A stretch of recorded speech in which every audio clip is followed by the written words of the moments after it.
U.S. Vice-President Mike Pence's ferocious anti-China speech was the latest salvo in what the New York Times has called a new Cold War. It followed a recent U.S.-Mexico-Canada agreement, USMCA, with a poison pill clause that forbids parallel agreements with non-market economies, read China. Similar clauses are expected in future U.S. agreements with Japan and the European Union. A Western economic wall is being built to isolate the Middle Kingdom. Concurrently, the White House has made an issue of the yuan exchange rate, and the U.S. might designate China a currency manipulator, moving towards a currency war. Watch. Mike Pence accuses China of meddling in upcoming elections. The Diplomat, a Washington-based geopolitical magazine, published an article on October 3, portraying China as scheming to dominate the world, first by following Western rules and international institutions, then eventually bending them to suit its authoritarian version of neo-mercantilism. The Economist waded in with a cover story on October 4, stating that China has designs on Europe.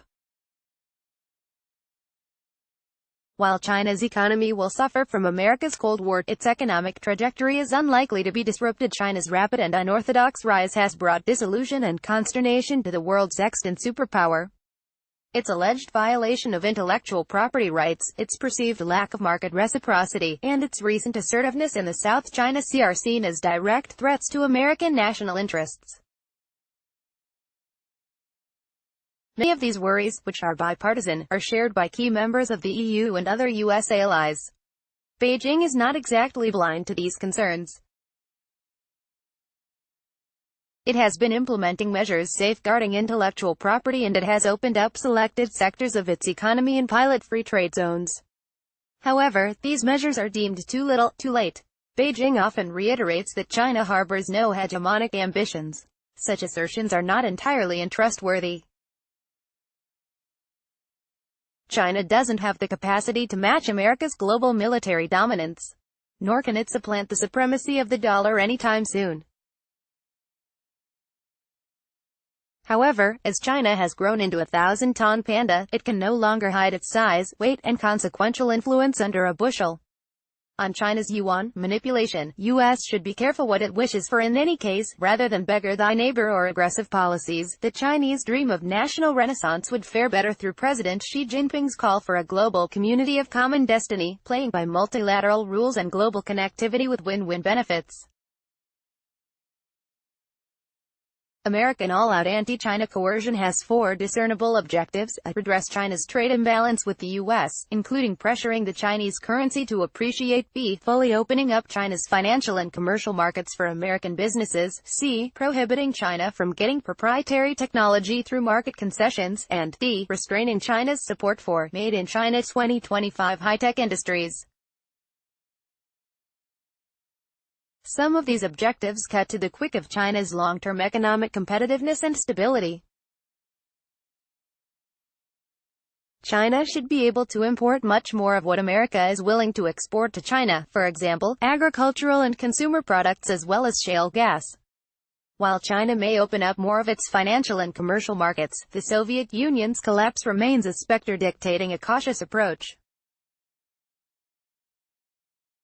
Made in China 2025, Beijing has big plans for 5G, if the world lets it. Similarly, after the Plaza Accord of 1985, meant to correct trade imbalances by depreciating the US dollar against the yen and the Deutsche Mark, Japan's lost decades with massive yen appreciation have become a sobering tale.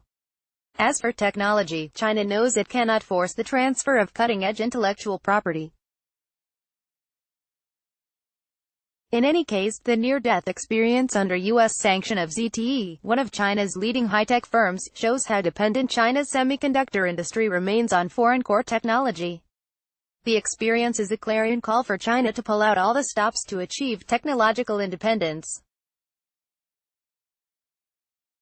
Made in China 2025 doesn't seem a sinister plan for world domination, otherwise Beijing would not have been so upfront about it from the start. As pointed out in China's 36,000-word white paper on the U.S. trade war, it was inspired by the U.S. Strategy for American Innovation 2011 and National Strategic Plan for Advanced Manufacturing 2012 to wean the nation off an unsustainable labor and energy-intensive development model. In the final analysis, while China's economy will suffer from America's Cold War, its economic trajectory is unlikely to be disrupted. As the world's second-largest economy, China is fully embedded in the globalized supply and value chain.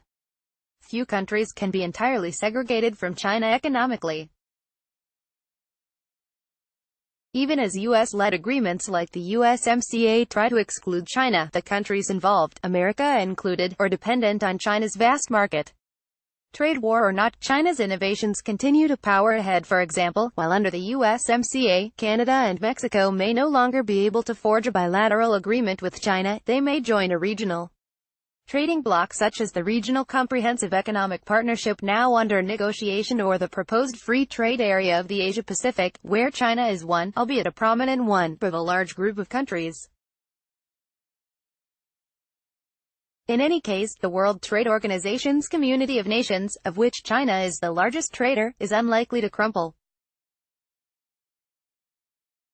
In its latest Global Financial Stability Report, the International Monetary Fund assessed China's balancing economy following the trade war as broadly stable, following a fairly positive report card on July 26. What is more, China is surging ahead with innovation and advanced technologies in the forefront of the Fourth Industrial Revolution. Externally, despite some setbacks, the Belt and Road Initiative continues to deepen trade and investment links in Asia, Africa, and the Middle East. Chinese currency is increasingly being used for bilateral trade settlements, including energy contracts. While unlikely to usurp the greenback's primacy, internationalizing the renminbi serves as a buffer against the eventuality of a frontal currency war. The U.S. denies that it is trying to contain, let alone thwart, China's rise. Be that as it may, it appears wishful thinking that an all-out trade or Cold War could derail China's trajectory. Why Trump may be the unlikely savior of China's reforms. If anything, America-inspired pressures on China are likely to shock and impassion the Chinese nation to redouble efforts in reform and opening up and in hastening the realization of the Chinese dream. In any event, while huge challenges and risks are likely to persist, the U.S. and China are not necessarily destined for conflict, if leaders and the peoples on both sides dare to think outside the box. As Singapore's founding father Lee Kuan Yew once observed, competition between the U.S. and China is inevitable, but conflict is not. Andrew K.P. Leung is an independent China strategist. Email protected.